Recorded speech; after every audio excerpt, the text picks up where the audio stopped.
So this is the UR44 interface and sound card and that I was talking about. This is the one that you would probably look at getting, and they're a great starter.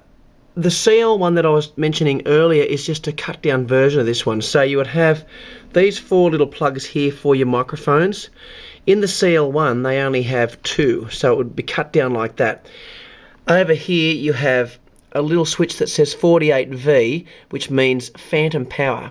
So when you're using a condenser microphone, something similar to this here, which is a Rode NT1A, sorry.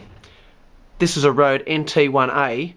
You would have one of these plugging into, going from here, plugging into one of these little circuits right here. When you want that power to come onto there, you would need to click that little 48 volt and turn this input level up here. So you'll see that it says input and input gain. And so the input gain you would turn up, I normally turn it up to about halfway, and it gives you a good signal to get that working. Over here to your right, so on this particular one there's four inputs. I only ever use one. It's the one that's marked number 1 over there, and that's for my microphone. And I turn number 1, the corresponding gain input, up, and away you go. You turn that on and it will, a little power light right there will light up, the little red light, and away you go. Over here you have two inputs on this end. You see the phone 1 and phone 2. That's this one and this one, and a little symbol for headphones underneath there. So you can have headphones in to monitor your music back for yourself, and you can also have someone else have headphones as well to listen to. It's done a little bit differently with these interfaces. These are a little bit more easier to use, and the setup's a little bit more cleaner.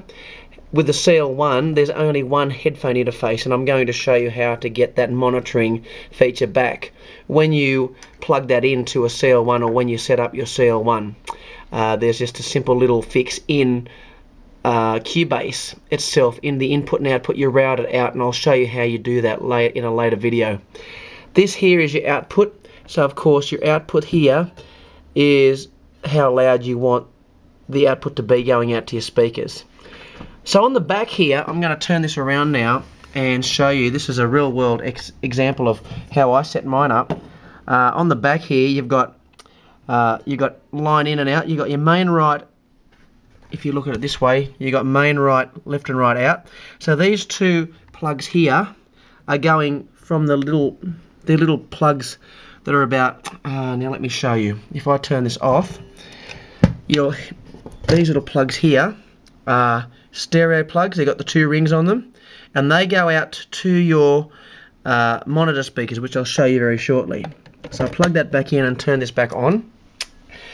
So they're your plugs left and right. So they're your main monitor outs. So your monitoring speakers will be looking like this. These are my 8-inch speakers. There's the right one, and over here is the left, sitting up over here, and that's what they go out to. This one here, you also got an extra 4 line outputs with this. So you got line 1, 2, 3 and 4 to 4 mono output sources, or you can go left and right. If you look on the back, there'll be 1 will be left, 2 will be right, 3 will be left and 4 will be right. But in this case I'm just using 2, and it's going to, on the back here, that number 2 is going to a mono source. Now that's an advanced feature of mixing, and that goes to this little baby right here. It's called a Behringer baritone, and the reason why I use that is to mix into a mono source, because you've got these 2 speakers here that are set up left and right. This one here is just one speaker, and the reason why you mix to mono, and I'll be explaining more of this in a later video, is that you actually need to hear mono sources, because most places, like most mums and dads and kitchens, have just a tiny little radio, which is a mono source. So that's why you would do that. So the back of this thing here, also this UR44, you got your power switch, which is way over in the corner. That's pretty self-explanatory, the little O there. You've got your 12 volt. They're run by power, these. They're not run by just USB power. and you've got your USB plug that goes into the back of your computer.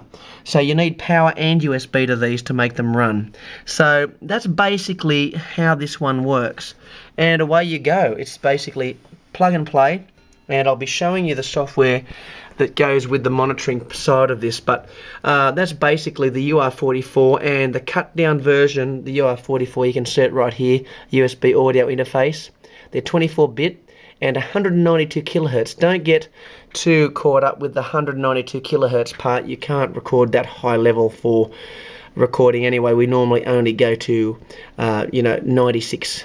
That's high, pretty high. I mean, normally we record at 48 by 24, 48 kilohertz by 24-bit. So over to the back here, I'm going to show you real quick the back of these Yamahas. They are the Yamaha model. They're the MSP7 studio versions, and on the back you're going to see the connection. It's like a microphone connection that goes in the back. So you're going from your outputs that I just showed you, from your left and right outputs, into the back. I'll leave the level meters in the middle, and I just leave everything standard on the back, and there's your power plug here, and we have those left and right, and that's basically it. So for setting everything up, it's pretty straightforward.